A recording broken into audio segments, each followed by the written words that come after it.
Welcome to episode 4 of the Football Shirt Pod, season 3, by the way. This is just a very quick 15-20 minutes on unpopular opinions, football related or shirt related either. Really, either's good. Lish, what you got? Yeah, well, we've sort of thinking back to our World Cup pod was and sort of ahead of was quite a while ago, of the World Cup. Yeah, that's it. Yeah. For, all that time. But it is international football is really bad. I don't think that's that unpopular, but it's more the excitement that we've all got with the World Cup around the corner that we should have. So international tournaments and what it brings to everyone, fucking brilliant. Yeah. But I think we need to temper how good we actually think international football is. Yes. And I think we'd enjoy things more. And that's not to be negative, half glass empty or whatever, or World Cup trophy half empty. But it is that you get to the point where you get a bit pissed off that you're drawing against Scotland, let's say the Euros last year if you're England, or the Portuguese being negative against even Belgium at the time. Yeah. Is that those managers, a lot of the managers are, well actually let's start the other way around. The players are amazing, and we watch them week in, week out. Yeah. And if it's not in your own domestic league, it's midweek, especially with this squeezed year. If there's not a cup tournament, there's Champions League on like every week. So they're all there. The lad at Napoli, for example, new players. We're still that lovely sense. Obviously, not giving them the respect to. I just can't pronounce his name basically. But there's new players coming all the time. Brilliant players. Whether they go to World Cup, whether they don't. And then your team feels a bit flat, and I just think it's because you're allowed to build it up, and the kits look boss, and the production that goes into it, and everything. Yeah. And then when it is just a bit negative or a bit naive, it's just because international football is a bit crap. Yeah. Is it because there are teams now that are so good? Like particularly in this country, we're so used to the Premier League. Man City are like on another level. Is it because we're so used to now watching club football, which is such a high level, that actually international football is sort of like club football was years ago, where the best players were spread around a bit, and now they're concentrated on like a series of big clubs, and we've got used to that. It's a fair point. I think it's a fair point, and I think actually, I also think actually maybe the distance between what club football does. So I suppose the last great team, maybe before Man City, especially haven't sorted it out in Europe yet, but that Barca team that we're in. Yeah. Couple of trebles, haven't they? Or every year in the Champions League, but they cost that Man United team at least one European Cup and dominate. And I suppose there's a theory that the Spanish national team go and replicate that because they've got those 3 or 4 players that sort of keep the ball really well. But the Spanish tournament winning teams were really, really drab. I think Aragones had quite an exciting team, but then they weren't really expected to do like too much damage. That one tournament was like 08. Yeah. But what happens is that they manage to transform Barca's amazing basics that turn into really good attack football, keep the ball, to just stopping the other team, like suffocating and not scoring the goals. Like, I think when they're not losing, isn't it? Exactly. Exactly. Which has to come with a bit of boredom. But if you're pumped and every bit of it, and like if you are a kid, all the way through to having a kid and like watching it, or being in the pub, spilling out when it was in England and whatever it is. Yeah. Like there's that thing of when you put something into it, and most of the time if you're a team or if you watch, let's say European football or whatever, those tournaments, you get a bit back. And when there isn't, and it's almost a psychological thing that's not there. But so I think we should look at it and go, why aren't any of the top managers there? Luis Enrique maybe at best, but he did also get he moved on and whatnot. But even they're not looking brilliant, and he's struggled with a few decisions. Yeah. So it's just a bit of like a retirement home now, isn't it? Yeah. International manager. Unless you're sort of like Gareth Southgate, where you're probably not going to get a top job. Well, a pal of ours had said, shame, Graham Potter's gone to Chelsea, he won't take the England job now when Southgate goes. Well, one, it's unlikely Southgate will go, and 2, I don't think he'd ever have left Brighton. Like, Graham Potter was on the way to something. It wasn't I think the Steve Cooper as well, that might be your nearest, most like innovative Prem English manager. I think even him struggling would look at the England job and go, not for me now, like what I've got here is being in the Prem. So it's, in the sense of it's not sort of aspirational, I think for the right reasons. I think short amount of time, difficult to develop stuff. You get fucking hammered for not playing. I mean, the shit you get such a short period of time to play it. Yeah, definitely. I'm not really sure. Yeah, there's a bit of a disconnect. So more enjoy the moment rather than. I think you're right. Some of the worst football matches I've ever been to have been England games. Oh yeah. I was in St Etienne when we drew 0-0 with Slovakia. I think it was Slovenia. Sorry, ignorant. But to be fair, I was so pissed that I fell into the seats and I couldn't get out, and then I couldn't find my seat after I went to the toilet, so that didn't help. Yeah. But there was that. It was 0-0. Yeah. And then I was at definitely England's fault. Yeah, and I went to Brazil. I went to World Cup in Brazil, and we got tickets to games in Rio, but then we thought, we've got to go and see England, so we got an 8-hour coach journey to Belo Horizonte to watch us draw 0-0 with Costa Rica, was it? When we was already out. Yeah. We were already out as well. By that time, it was a dead rubber. Actually, a little story about that. What happened was that we got these tickets. As soon as we got to Brazil, we got tickets for the game in Belo Horizonte, booked this hotel. We had 2 nights in Belo Horizonte. It's a horrendous 8-hour coach journey. And then by the time the game comes around, we've been fucking knocked out. So after the Uruguay game, when we lose to Uruguay, do you remember? Yeah. We lose to Uruguay, and we're like, fuck me, what are we going to do? We went anyway, but we went out that night, and I was with a mate who this is very tangential here, but I was with a mate who just moved back from Singapore, obsessed with hygiene, and we were staying in a place called Lapa, which was a bit sort of rough and ready, really good fun, but he was like, going to restaurants, he'd be like, oh, I've been looking through the kitchen door and no one's Pete Finch, by the way. No one's cleaned the no one's cleaned the worktop for the last 10 minutes. We can't eat here and stuff. Anyway, so we went out that night, and to sort of try and prove a point that he was wrong about his obsession with hygiene. In Brazil, they have banknotes for things at like 50p. They have a 50p banknote. And I found this disgusting banknote and I ate it. Oh my days! You ate it? I ate it. So this is about 3 days. I got about halfway through. I couldn't finish it. But this is about. Well, you'd had a big lunch. This is also just in my defence. This is pre-pandemic. I wouldn't do that now. Yeah. It was a more sort of innocent time, And by the time 2 days later, I was very, very ill. Yeah. And then about 2 days after that, we had to go to Belo Horizonte, and so I was on this coach just shivering, and couldn't go out. Managed to get to the game. Went straight back to the hotel, and so I don't know what the moral of that story is, but I think probably he was right. There definitely is one. Yeah. Wow. Don't eat a banknote. That's it. Well, yeah. Especially now. Eat fresh ones if you're going to eat plastic ones, but they just plastic come out. ones are very difficult. Rinse them and go again.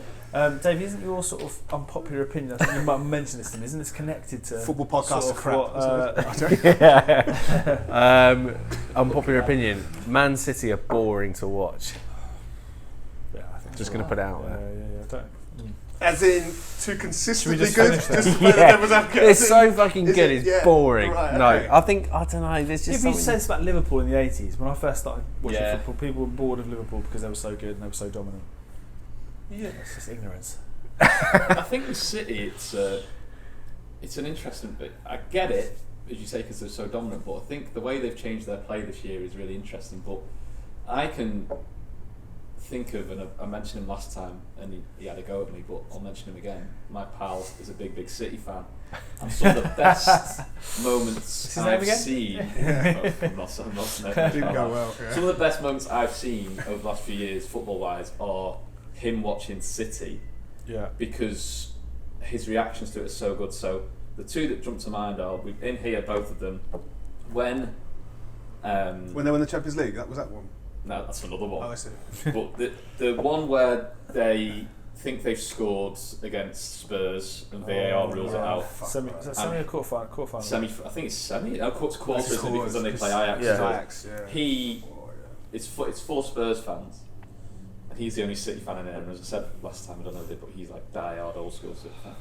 Rips his shirt open, and we're finding buttons for weeks, like when he thinks he's scored, and then obviously it's ruled out, and he has to get the overground over in a ripped shirt. That's not funny. Yeah, oh God, that's so sad. You know what? I'll find the footage and dig that out. So they haven't even gone through, and he's ripped his shirt. He's ripped his shirt on like a Wednesday night in here. And the other one is, I think we were here for it when we watched this season when City pipped you to the league. This year? No, I wasn't into that. It was full of Liverpool fans again. He was a City fan, and there was one Liverpool fan randomly had like a megaphone. It was like chanting and singing, so it was really bizarre. Yeah. And then he really kept a lid in it, and then as soon as the final whistle went, he went mental. He grabbed the megaphone. Did he? Yeah. Grabbed the megaphone off him and just started shouting Blue Moon, like doing full Blue Moon in the pub. The pub empty. I just want to say, Pep is like, he's a genius, but at the same time, okay. There's something there that I don't know. Like I like the You like the chaos of the sort of... I think so. You're a bit Brexit-y with your football, aren't you? No, definitely not. Definitely not. And I don't like the way you're directing it because I'm wearing an England shirt. And you've got a shaved head. I've got a shaved head, balding. And that's not fair. No, and I know where you're going with that. Yeah, sorry. But at the same time, I don't know, there's something about it. And also, I'm also batting for my colleague, Rob, who's a founder, who's constantly saying Man City. Yeah. So he's actually pushed this agenda on me, if I'm honest. But you're just I do kind of see where he's going with it. I mean, I was going for effect when I said Man City are boring to watch. There's obviously times where I'm like, many times we've messaged each other on the groups and saying, oh my god, this is ridiculous. It's like watching FIFA. Yeah. But there is like you said, there is that element of like purist where you want that almost like kind of nonsense play of just ridiculous. Too measured. Yeah, I think. And I don't think it's what you said, but it does bring up a sort of conversation of dominance, and this is like across the board, and when certain leagues do and whatnot. Again, like Italians in the early '90s, and especially when the UEFA Cup was, you'd only have one or two teams from, as in it was, you'd have the second and third best team in certain countries, so it was like an amazing. I mean, it still is, especially when West Ham went deep last year. But like domination does bring, I don't know, sort of apathy in the moment. But you have to then, you have to sort of remember. Like I don't know. I remember I'm a Liverpool fan, and there much more tribal as a youngster. But like I wish I'd enjoyed Man United more, like in the 90s and 2000s when they were just fucking amazing. Whatever way you chop it up. Yeah. Like I think I lost. And even in the 08 version of it, there were still years where I wouldn't have like really fancied that Tevez, Ronaldo, Rooney and whatnot.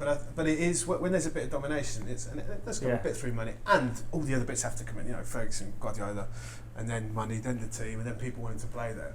There is a sense where it does become a bit too formulaic almost, even when it's really good. Because I think I will look back at City. I think it comes down to it being predictable, doesn't it? I think that's ultimately what it is. Yeah. And that's what no one really likes in football. Everyone likes the fact that it's unpredictable, or at least, any, I would say, true fan of watching football does, is that you want that element of, like, you don't know what's going to happen, regardless of how well you're playing, something really, really freak will happen.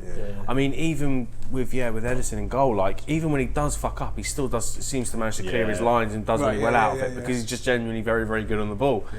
So there's that element I admire massively, and he's obviously changed the game for that. But alright, fair enough. Mas, go on.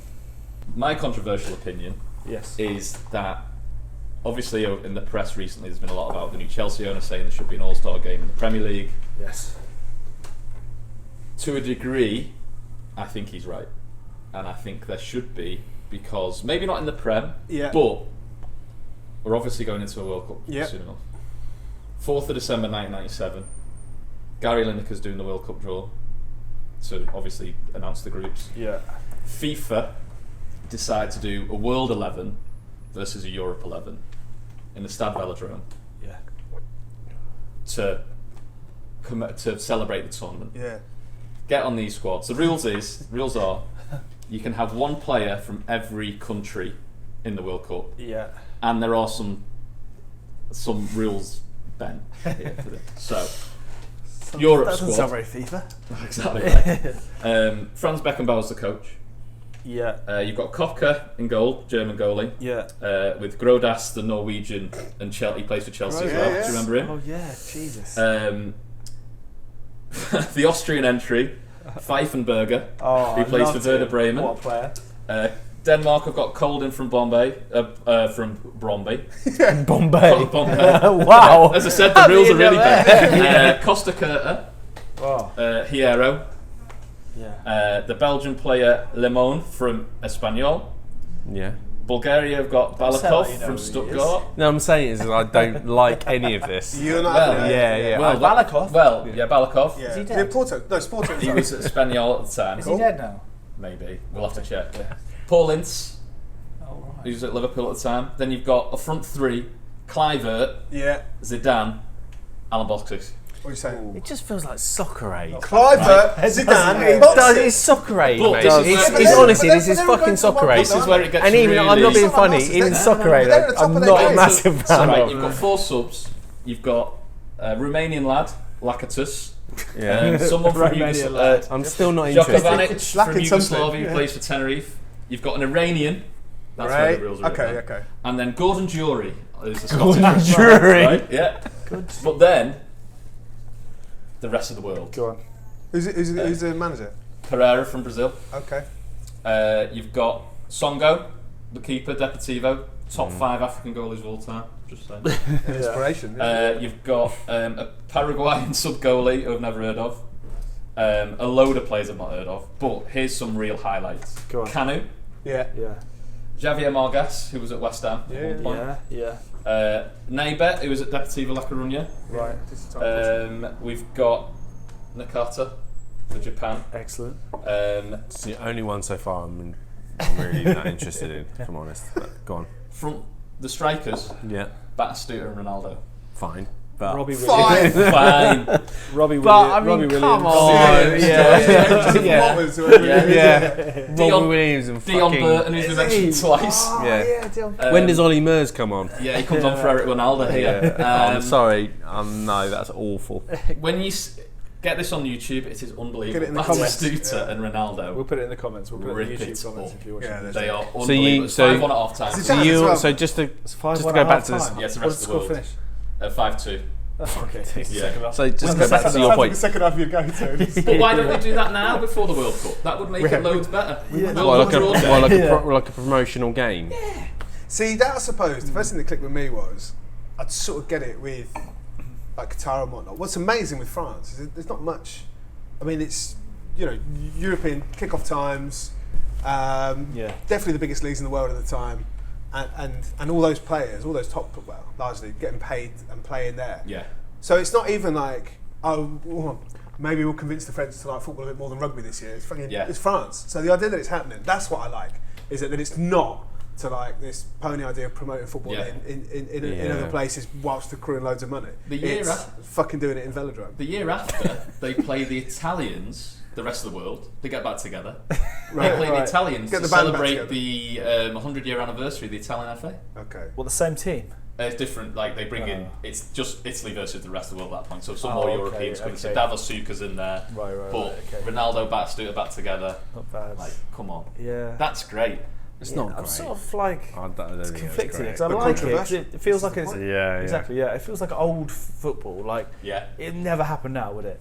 There's no way that would happen now. So I do like that, but then part of me feels like it's. Like, I read this thing. I don't know if you saw this in the news recently. This is probably might have to cut this bit out because this is a bit controversial. But when there was like a testimony and black players played white players. They did. And you're like, and it's a bit, at what point did anyone think that was good? Well, it was like a long time ago, and the intentions were. I mean, it's all obviously would never happen now, and correctly so. But the intentions weren't. I don't think it was. I'm not going to defend this because it was awful, but I don't think the intentions were bad. But it was bad. But it's bad. Yeah. So it's massively misinformed. Yeah. So anyway, but it would never happen now. But then I like it. I like it because of that reason. But the All-Star game is, So you would go to. So hold on a second. I say to you, I've got 2 tickets here to go to fucking Old Trafford for an All-Star game.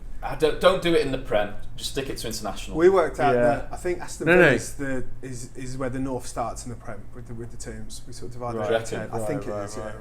I think Villa and Leicester are in the northern. So that in itself creates people that want to scrap the Midlands and whatnot. International, just do it. Yeah, the international. I do. International All-Star game, but that's essentially what Soccer Aid is. And I'm not digging out Soccer Aid. It's a great cause. Gordon Ramsay's not getting in that European squad. No, he's not. I think that's the jury. Bit that's the bit of Soccer Aid that actually annoys me. If I'm honest, it's not the players. Like, I want to see Carlos sat next to whoever. I don't want to see him sat next to fucking Ollie Mers or whoever, which he's not going to be because it's obviously England versus the rest of the world. But do you know what I mean? I don't want to see that. I get it, but it's not for me. I reckon controversial opinion, if this podcast takes off and I become a celebrity, we won't use that clip of me digging out Soccer Aid. Yeah, I can oust Patrick Keelty as the goalie for the rest of the world. You still think you got time? Yeah, he's not still playing. Keelty's still not in the sticks for the rest of the world, surely. Fucking grinning with that. Of course he's not. How old is he now? He's going to be in his 50s, surely. I could get him out of the squad. I was going to out him. He's married with kids. He's married to Cat Dealey, isn't he? But still, Cat Dealey, Christ, I thought this is another revelation which is not appropriate for the pod. Cat Dealey, I can get him out of there. Does he still do the one show? I can get him out of that. Kids call me new dad. Yeah, Thomas. Yeah. This is escalated somewhat, I feel. Jesus. Well, but interestingly, Friend of the pod, Patrick Keelty. yeah, Josh says weirdly is that it's controversial is that you hate charity, so it fits together. Yeah. In the sense No, that- I don't hate soccer aid. I think it's a good cause. I don't want to get into it, but I just want to see football players. I don't want to see a pop star. Rest of the world. Get Rest him of the in. world. Keelty, 11 gone. now. Yeah, Except that I'm still Westlife not entirely now. sure about that. Anyway, I just want to hear about your controversial one, which Not Fergie, I'm which not is doing that. I'm not massive. doing that one. You're not doing the, what is the I'm not doing Fergie? that What, one. what is the Alex Ferguson one? I just This is I go great. down this avenue, to be honest, but you sort of forced me that way. But I think Fergie's a bit overrated. That's all, Just stop there. Just stop. As an international manager. to agree or- here. No. That's the last ever. As a pod comment. that we've done. Yeah. Because there's no credibility at all. Keelty safe. I'm not going to raise that one. He's forced me into that one, but I'm not going to do it. God, I've got a few really. I was thinking Baggio being overrated. A lot of mine are negative, so I don't really want to go down that. Baggio overrated. I just think if he didn't have the big haircut and Italian eyes, He's the Alex Ferguson of footballers, isn't he? sort of, yeah. I'm not going to do that one. Or Scholesy being overrated, or Giggs. God, Wow, Mine about okay. Man United actually. No, I think I'll do something like. I've got a couple really. One is, I love Germany. A great country. Progressive I and do like too, yeah. just better than us at everything. Yeah. Basically. I love going to football wherever I go to, whichever country I'm in. I love to go and see a game. I've been to quite a few Bundesliga games, and what I think is that I love the Bundesliga because it's like not expensive and good teams, and it's like there's a level of sort of equity among the clubs because of the way that the ownership rule and all that kind of stuff. But actually, and the fans are too nice. They just support their own team, and that's a nice thing. I know that's a nice thing. Yeah. But I do, it's part of me, and maybe it's because I've got a sort of inherent nastiness in me that I do want a little bit of abuse from the opposition and vice versa. Okay, so that's one. So it's too much. It's like the theatre let's element, support our isn't it? team, but It's a also like I want to attack these guys because that's quite dark, really, isn't it? And the other one is really a bit more kind of innocent, which is around the football pitches. Okay. The modern pitches, Right. It's so boring. As in They're too just consistent. Good. They're too boringly good. I would agree with that. Yeah, just so I want an unpredictability, and part of the reason for that is that I can remember 1996, Ipswich played Norwich. You might remember this, the famous Brian Gunn, the ball's passed back to him. Pitch at that stage at Portland Road was like a meadow, and the ball bounces over his foot and goes in, and that will never happen now. And that was just literally one of the most joyous moments of my childhood. Was that ball bobbled over his, and he just sinks to his knees, and like I remember the local paper brought out a badge of him just like that, sunk on his knees, and but that goes back to consistency, though, doesn't it? An uneven pitch now is like an asteroid hitting in the and Premier League. we all know from playing like amateur football, right? If you play against a really good team and the pitch is, we got to a cup final and we played on that bloody 4G. And straight away, I'm like, this is bad because this team were better than us, and we got smashed 5-0. Had we played on a shitty pitch at the end of a season, we'd have had a chance because we'd have been horrible and negative, and that's I kind of miss that. There's an element that links both of you, is it? From Man City level to pitches, and it is a consistency in a game where that was it. Soccer. That was it. Don't like charity. Alex Ferguson overrated. Don't talk about gigs and inconsistency. No, but inconsistency in the sense of, or consistency in the sense of it taking, I don't know, a bit of a soul from football. Just seeing over your shoulder a lad that supports Sunderland, and we got beat by a beach ball coming on the pitch once. Yeah, And you wouldn't fucking take that away, would you? That's what you want, isn't it? I also want to see them come off the pitch looking like they've just come out of the sun. We played a game in Brighton a few years ago where both halves you played uphill. Yeah, but that was it was a real level of but it was uphill, corner to corner, not goal to goal. You guys it's like like a rally. Yeah. So weird. Yeah. That's it's really hard. And you fancy yourself off on a goal kick. One of those. One off. We played a game where there was a manhole cover that had been cordoned off in the pitch, in the corner of the pitch. That's what you want. More of that in the Premier League. And a uni game Or dog muck in the middle of a game. Come on, get this off. The uni game points where there was a slight camber in the pitch. We used to play with a lad that was. I'm not that tall, but he was shorter than me. And we were before the game, we were looking at it thinking, like, that's a fairly sort of big divot.